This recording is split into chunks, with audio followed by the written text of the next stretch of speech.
Hamınıza salamlar dostlar. Ben Yusuf. Bugün sizlerle birlikte maşın təmiri oyunu oynuyoruz. Dedim biraz farklılık olsun. Ona göre bu oyunu oynuyoruz. Ben biraz oynamışım oyunu. Ona göre bunu hissettim. Ona göre size de hoşunuza gelen bir video çekeceğim. Bu arada dostlar aşağıdan abone olmağı, like atmağı ve bildirimleri açmayı unutmayın ki buraya size gelen videolardan haberiniz olsun. Şimdi maşınımızı şeyler sökürük. Maşınımızın bir aralar eksik şeyler var. Açarı seçtiğinizde size bu şeyler gösterelim. Bayağı sökülecek. Ayağımız da kırıktı. Şimdi biz bir daha maşın... Biz burada şuradan ne ilerledik ya?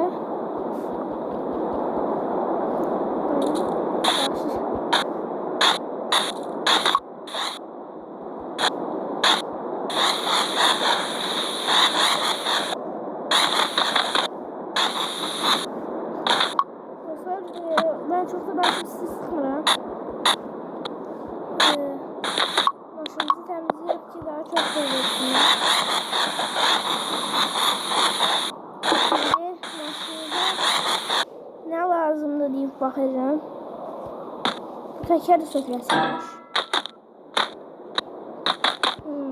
Şimdi maşının bir tane teker var. 3 tane teker lazımdı. Bunları takaq birinci. 1, 2, 3. Şimdi ayakkabı ayna. Sonra bir tane de maşın qapısı.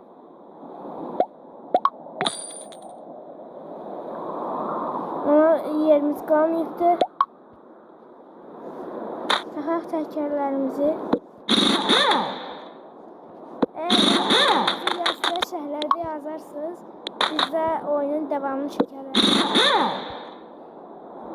Aynamıza taxırıq. İndi də bir dənə qapı alaq.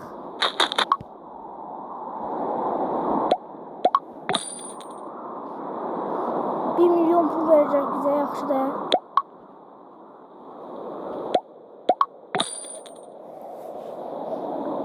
Dostlar nə oldu oyunu bak. Ben kulaklığı almışım.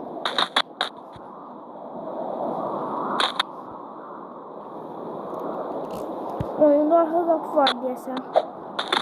Bakın. Ama görsem mi dostlar diye söyleyeyim. Bu arada size dostlar burada maşın için nerede temizleyici, spreyden zaten var. Ben bir de bastım pulum azaldı temiz. Maalesef maşını beni gönderecek. Onun bana gitti. Şimdi o maşınımızın motoru problemli değil ise söktük motoru. Bakımız pis günlerdi.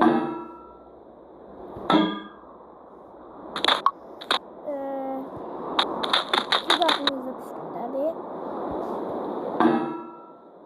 Şimdi bizim tekerlerden bir tane arka teker. Şimdi bir de maşınızla temizleyek.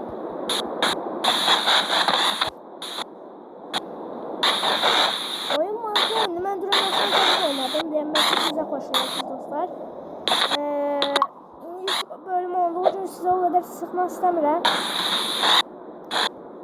Belki dostlar karşılatör da oynadım.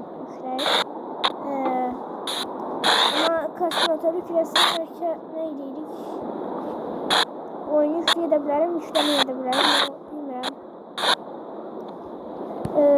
Şimdi maşınımızın neye ihtiyacı var? Arka kapılara, motora, bir tane de dal tekeri. Şimdi de oyunda nasıl bug var ya dostlar? Kapı götürmeye olmur. Yaxşı, teker götürmeye olur. Olur. Şimdi bir de motor. Motoru da götür. Oyunda nasıl bug oldu? Bayağı götürebilir mi? Şimdi kapı götürmeye olmuş.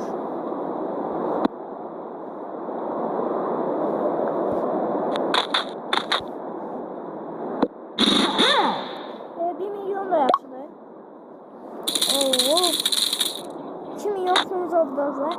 Yine dostlar siz bu oyunu çok seviyorsanız yine videomu bağlayacağım. Biliyorum kısa oldu. Ama video şu kısmı. Eğer video hoşunuza gelse şərhlərdə yazıp beğenin. Part 2'de gelebilir. Görüşürüz. Özünüze yaxşı bakın ve beğenin. O oyunu olmağı da unutmayın.